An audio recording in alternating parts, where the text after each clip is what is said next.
The matchup is set for November's general election to replace longtime Senator Dick Durbin in Illinois. On the Democratic side, CBS News projects that Lieutenant Governor Juliana Stratton came out on top in the party's primary election Tuesday.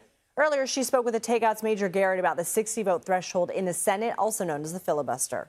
When we take back the Senate, I want to abolish the filibuster. I mean, look at all of the progress that has been prevented and put on hold because of it, whether it's common sense gun legislation, protecting reproductive freedom, protecting voting rights, which still continue to be under threat. Stratton will face off against former Republican State Party Chair Don Tracy. The last time Illinois elected a Republican for the U.S. Senate was 2010. CBS News White House reporter Aaron Navarro joins us now. Aaron, what do you make of the Senate race, and what other races stood out to you?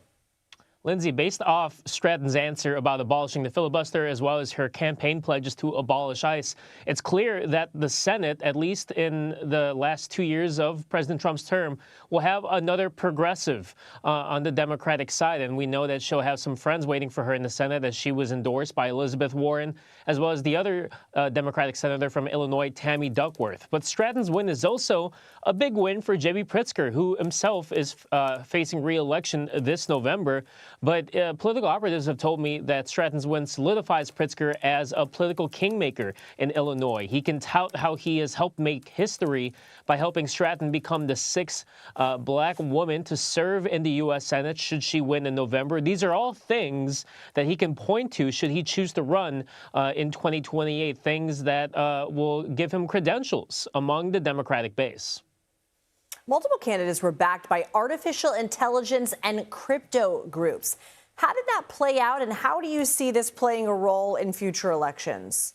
It was a bit of a mixed bag. I'll start with cryptocurrency groups. They spent $10 million to support Rajna Krishnamurthy. That was the other main candidate in that Senate race who ended up losing to Stratton. So they didn't see their preferred candidate win there, but they supported some House candidates that saw some success last night. Artificial intelligence PACs seemed to have a tougher night. They won one and lost one, so about an even draw.